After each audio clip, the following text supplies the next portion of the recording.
Relationship advice. Update: is it so bad to take the low road for once? She cheated on me and I want her to feel like I do. You see, all the people in your life do messed up stuff, like cheat on the person they supposedly love, and you always think that'll never happen to you. Until it does, and feels like you've never known that type of pain before. I can't stand it and it's eating me. How badly it hurts. I gave my heart to her and wasted 6 years of my life on her, thinking we'll always be together.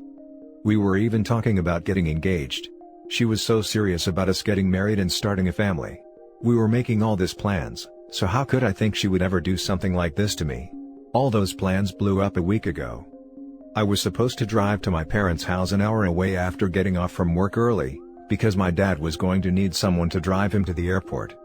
Soon as I was out of work, I got a text from my mom saying she was able to get her coworker to cover her shift, so she could take my dad after all. Called my girlfriend to let her know I was coming home instead, but she never answered. When I got home, I realized why.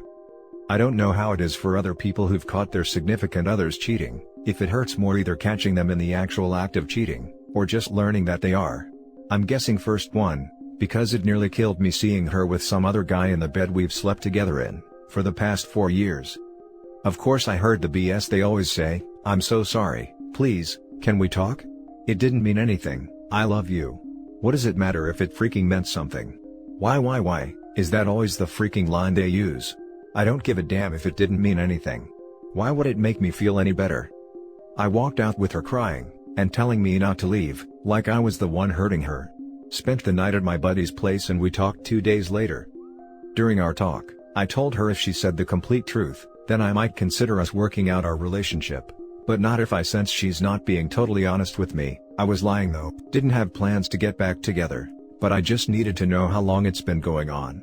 She said she's been cheating on and off for 2 years, same guy. I'm even more heartbroken. For 2 years she lied to me and violated my trust, and slept with someone else when I spent years being faithful to her.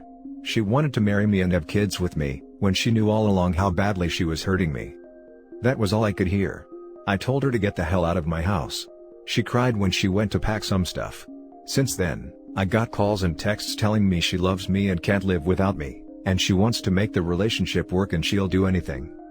Stuff like letting me have total access to her phone, do couples counseling, and will even call the guy in front of me to officially end it. It feels too late for apologies, but I still can't get rid of the pain. The image of her in our bed with another guy is all I can think about. I have been sleeping on the couch, because I can't think of being on that bed again. Yesterday, I called an old friend I hadn't talked to in a while. And she's more than an old friend. We used to sleep together regularly, but never anything romantic cause she's in an open relationship with her boyfriend. But we stopped talking when I got with my girlfriend, after she learned we were FWBs and didn't feel comfortable with us spending time together. The hypocrisy. I understood where my girl was coming from, and so did my friend, so we agreed to keep our distance and not talk. My friend said she was a witch for cheating on me after I told her everything, and asked if I was feeling up to it, maybe we could have intercourse to get back at my ex. Cause here's the thing, my girlfriend was always really self-conscious about my friend after she learned we used to have sleep together, and used to say my friend is way prettier than she is. That always made her worry, that maybe I found my friend more attractive than her. Anytime she said that, I'd tell her that's not true, but whatever. She just started to feel very insecure until I stopped communication with my friend. My friend knows all this, and that's why she says this will be a good way to get back at her by hooking up with the one girl she always felt insecure about, and I agree it would be good petty revenge. But I told her no at the time. She said if I change my mind, she'll be up to it. Now I'm sitting here thinking about it, and I hate to say it but I really want to. All this pain she's causing me, it's hard to describe it. But I just want her to feel some of it too. I want her to feel crushed like I was feeling, like I was somehow inadequate in the relationship that it drove her to cheat, and I know it's her fault, but it still messes with my self-esteem. I feel so much rage inside me, and I want to let it out. I did so much for our relationship, I thought we could work, and she messed it up. I want her to feel the pain I feel so bad. And look, I know it's not a healthy response and I'm probably a piece of crap for even thinking it. But is it really such a bad thing to take the low road for once in my life? It's probably the beer talking because I've had a few, but I so badly want to ruin her like she's ruined me. Now for the top advice before reading the update. Given the situation you described, I think that if you want to sleep with your friend, you should. I only say that because it sounds like you already have no intention of getting back with your GF, and your friend is in an open relationship. However, here is the flaw in your plan. Anyone capable of cheating on you for years, never felt the love for you that you did for her. The pain you cause her by sleeping with your friend, will be hardly a scratch. It's like her hitting you with a blizzard and you throwing a snowball at her. She is just not capable of feeling the pain you felt. Sure, she might wail and cry, but those are just the sounds all cheaters make when they feel sorry for themselves. They are not hurt by your actions. They are hurt that they wanted to have their cake and eat it too, and you took away their cake. Sleeping with a friend is kind of a silly way to get back at her though. What are they going to do, invite her to watch? Better to take her out for some very ostentatiously romantic dates, with friends' boyfriend's approval as to why and how it's not really a romance thing, and then post pics online for the ex to run across. Then she's also not a revenge lay, and he doesn't feel like a pity lay. It hurts to be cheated on. Full stop. You'll get over it. In the meantime, take care of yourself and treat yourself well. Trying to get back at her, worrying about her not feeling as hurt as you do, is just wasting even more time on a person who no longer deserves your time, attention, or energy. Go sleep with your friend if it makes you feel better, but do it to make yourself feel better. Don't waste any more effort on that dead relationship. Agreed. Do it if it will help you, not just because it will hurt her. If you do it only for that reason, hurting her, it might make you feel worse, speaking from experience here. In counseling, they often tell you after being cheated on to not make any decisions for several weeks, because you're traumatized and shocked, and might not make good decisions, or ones you won't regret later. I'm so sorry this happened. Be good to yourself. Take your time. Hugs. Hi. As a girl having read your post, I can tell you to do one better that will sting a lot more: be successful. I know if my ex hooked up with an old flame right after we broke up, I'd be like, ha, he's so desperate that he hooked up with the first girl that would give him the time of day. That is how this situation can come off to her, and that will only make her feel better about what she did / justify what she did. He's a man who, so the relationship wouldn't have lasted anyway. Work on yourself, have an internal or external glow up. All of your friends will talk about how great you're doing. Maybe you meet a nice girl one day and have a real relationship. That will hurt her more. That will have her stalking your social media till she's on her deathbed. Or better yet, delete social media. She won't be able to find any trace of you and it will drive her insane. I've done it, it works. Go be your best self, dude. And now for the update. It's been a while since I posted here. Honestly, I want to thank everyone who commented. I was in a really bad place when I posted this and your support really lifted me up, especially everyone who DM'd me with their own stories, and making me feel like I've got a whole community who knows what I'm going through and have my back. You don't know how much that meant to me. It's been a few months and I'm slowly doing better. I'm keeping busy with work, started working out more, and going out for runs just to get all that energy out. Someone suggested I take up a hobby like a boxing class, which I think I'll do when COVID allows it. For now, I've got a punching bag hung up outside and I'm trying to teach myself the basics through YouTube LOL. My heart still hurts, and I've still got days where I'm really depressed. This is someone I spent 6 years of my life with after all. My ex is long gone. She kept begging me for another chance, and wanted to do therapy to get our relationship back on track so we can build that trust again. I had to block her after a while. As for our friends, I told them everything before she tried to turn this on me. They were all really supportive, and almost all of them except for two cut her out as a friend. That really meant a lot to me to at least know I wasn't going to lose more than just her, except for my two other friends of course. A few of them even offered to come to my house and help me pack up her stuff, so I wouldn't have to do it myself.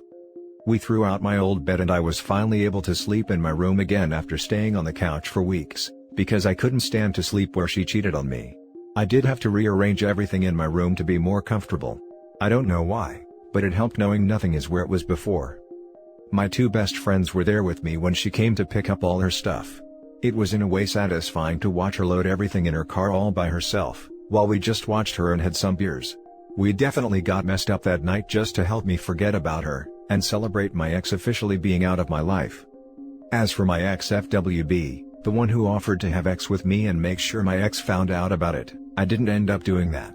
Like some of you said, wasn't worth spending my time and energy like that. After a few weeks, I did take my friend up on her offer, minus the telling my ex part, and we've started our old arrangement again. Just another way to relieve some stress, and it's a bit of an ego boost if I'm being honest. Not ready to get back out there again. So this is good for now. That's all I have right now. My life ain't perfect, but I've been trying to slowly build things back up. I hate to say that I still miss her, but I know that'll eventually go away. The pain has started to after all, so I have hope. Thanks again for all your support and love, you guys really made my night when I first posted. Now for some comments. Congrats man, just keep doing what you're doing. This time next year it'll be a distant memory and a blessing in disguise. You're a single man with a regular F-buddy and some good friends, seems like you're well on your way to feeling damn good. Good job. You really did good for yourself, and I'm sure you'll be able to overcome this too. Best wishes towards the grief of loss and lies numbing, and a new, better love on the way. Thanks. Definitely doing a lot better than I was a few months ago, but still got ways to go. Now for the last story. Fiancée of 4+ years caught doing crystals, cheating, and trying to pin a baby on me. New to Reddit, but thought it would help to write down what happened to me. Our story begins in spring of 2016, when I, currently 20 male, met a girl we'll call Rosie, currently 19 female.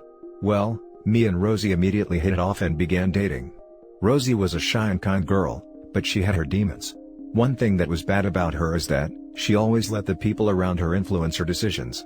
She also immediately became extremely jealous and forbid me from hanging out with female friends and going out to parties, unless I was with family.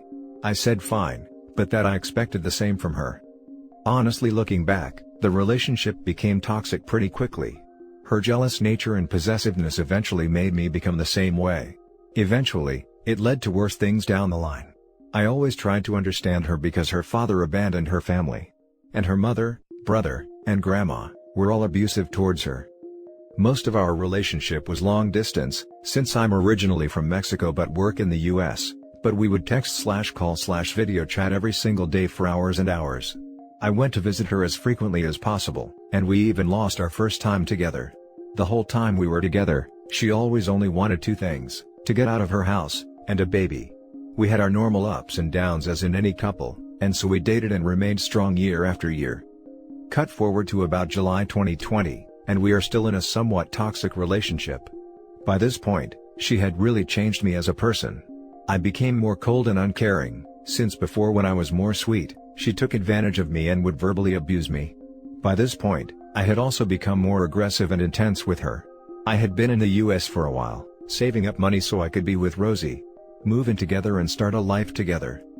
One day, while we're talking on the phone as usual, she mentions that she wants to start working at a new place, greenhouses/farming place. However, I say no, because that place is infamous for how toxic it is. Most of the people who work there are young, but involved in gangs, and are substance addicts/alcoholics. Pretty much everyone who goes there, ends up badly. How do I know? Because I have family members that worked there, and came out addicts, alcoholics, pregnant, or all three. Well, she said fine, I won't go, and that was that.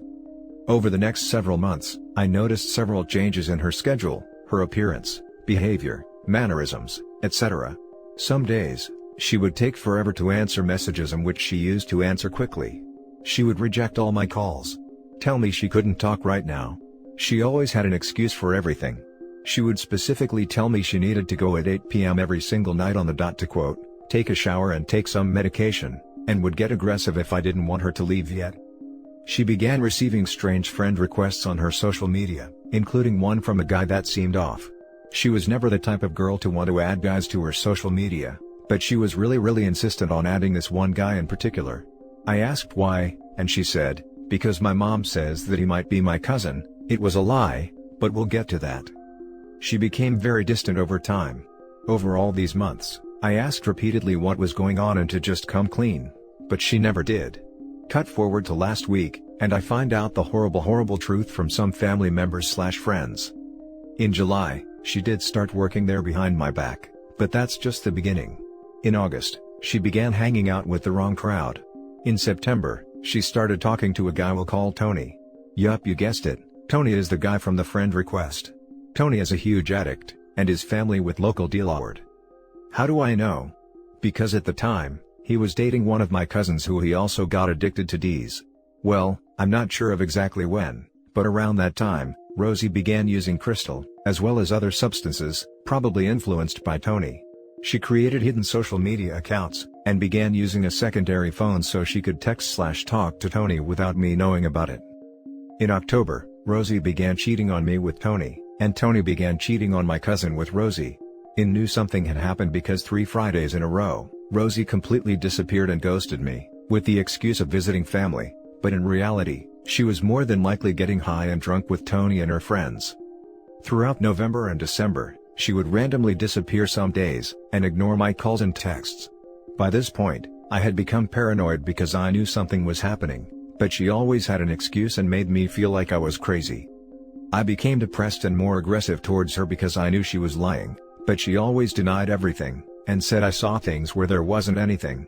But in reality, she had more than likely become Tony's new personal ex-toy. He would get her drunk and high then have his way with her, which he had done to many girls before her. The last 6 months of my life were a complete lie, and filled with manipulation. At least since October, every day she would get high, drunk, make out with Tony, and at night she would text/call/video chat with me. Sometimes while literally being there together with Tony, probably laughing at me. I know now for a fact she was with Tony sometimes when she was texting/talking to me on the phone. Sometimes she would be outside her house talking, making out, and getting touched by Tony, then would walk inside to video chat/call me. I also know she would sneak out of her house with the excuse of going to hang out with friends, but in reality, she was going with Tony, more than likely to get high and have sex. She also more than likely snuck him into her house to have sex with him, since her mom always got home later than she did, and she had snuck me in the past. A few times, I literally heard when they would tell her someone was looking for her, and when I asked who it was, she would say, "Oh, it was just some lady." No, it was Tony, and she would probably just tell him to wait a little while she talked to me. The entire time I would constantly ask what was wrong, because I could see something was wrong.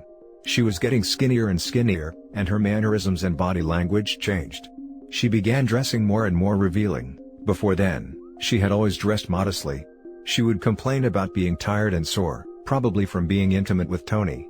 Sometimes when we video chatted, her pupils would be dilated. A lot of days, she just seemed out of it, and would say it was because she was sleepy. She would complain about headaches and stomach pains, which were probably caused by her substance use. The list goes on. I told her on several occasions, if she wanted to be with another guy, to just tell me honestly. I asked her point blank if she was having sex with another guy. I asked her point blank if she was using D's. I asked her if she had hidden social media accounts. She never confessed anything. Not one thing, and lied/denied everything until the very end. To this day, I'm not even 100% sure when exactly she started cheating. Hell, she might have gone to work there just to meet up with him. At this point, who knows honestly? If she hid this from me all this time, what else could she have been hiding? Even when I literally had pictures/screenshots proving everything, she still lied through her teeth and made up stories. She would tell me I was the one and only, that I was her world, that she wanted a family and to spend her entire life with me. She would send me revealing pictures, saying they were for me when in reality they were for Tony. We would video chat, and she would show me her body and brag about how thin she was getting, and give me little shows, all the while giving it all to Tony. In October, I let her know that this year I wanted to move in together and get married, and even then she didn't tell me anything. Then we get to worst part. How do I know she was trying to pin his baby on me? Well, she had always wanted a baby, and even went as far as lying about being on the pill, just so I would have sex with her with no protection, but I never let it happen. So more than likely, she did the same thing to Tony, and well, since Tony is known to not be a good person, if he didn't want anything to do with the baby, she would need a backup. Me. In early December, she randomly one day started talking dirty to me, telling me how the first night I arrived, she really wanted to have sex with me, but it had to be with no protection so it would be special. Sounds suspicious? She was always actually inexperienced, but suddenly she was talking about how she liked it hard, and how she wanted to ride me, and to not worry, she was going to welcome me in the best way. On December 28th, we were all good, talking about how soon we would be together and start a life together. Then on December 29th, she randomly texts me saying we need to talk, and basically tries every excuse under the sun to break up with me, but ends up saying she just wants a break, and that soon. She would be back and we could talk. On December 30th, I found out everything and cut off anything to do with her. Then 2 days later on January 1st, she left and moved in with Tony. Why would Tony actually get together with someone when he had done the same thing to many girls before Rosie? Last time we had contact, she mentioned she quit using M, and was going to have blood work and tests done. So what happened? Well, on December 29th, she more than likely took a pregnancy test which came out positive, and probably told Tony, if he wanted to be with her, then she would break up with me, and if he didn't, well, she would break up with him and let me get there without ever knowing anything. Now they are living together and probably going to marry soon. Or who knows, maybe she was just trying to decide which of the two of us she liked more than the other. Maybe Tony told her it was him or me, and to choose one. But either way, 4+ years together, and she replaced me in like 4 months. So now here I am broken and left in pieces. I can't sleep at night, because of the horrible mental images of them together. I miss the Rosie I once knew, not the monster that is there now. And bad influences changed her. The worst part is, I even feel a little guilty for everything that happened. In late September I had a chance to go to Mexico with one of my brothers, but I didn't go because I thought I needed more money. Plus, I thought, she waited on me this long, 3 more months is nothing. Perhaps if I had gotten there at that point, I could have prevented the cheating, and maybe gotten there in time to prevent her from actually getting addicted. I know I left her alone down there for a long time, but it's not like I wasn't there every day texting, calling, video chatting with her. There is no excuse for her terrible behavior or terrible life choices. I know at the end of the day, she's still a monster and she made all those choices herself, and she could have chosen to walk a straight path, confessed everything, or at least break up with me before starting to really cheat, but still I find myself wishing I could go back and go to Mexico then. She waited faithfully for years, but she couldn't wait a few more months? There are no excuses for what she put me through. I have thought about self-ending on several occasions, but I know it's only a matter of time before she collapses. She always had health issues, so I can only imagine what the substances are doing to her body. That's not even mentioning the people she got involved with.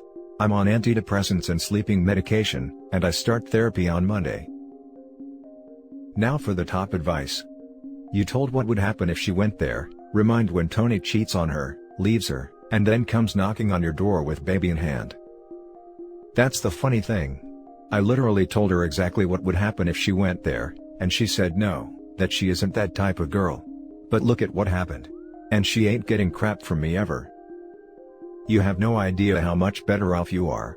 I know you are feeling bad, but think about this, that baby is screwed. She going to be a crack baby, and her mom is the definition of a crack who. It sucks what this do to people, but you warned her and she chose this path in her life. Forget about her, it was most likely going to end up a dumpster fire eventually. Daddy problems and an abusive upbringing is not your role to fix.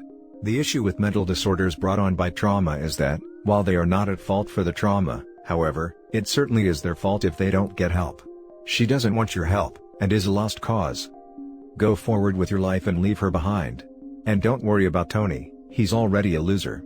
One of these days, he will be found in a ditch. That's just how these things go. Trust me, I know. I grew up in a rough place, and once you get into that life, especially down in Mexico, there is only one way out. Death.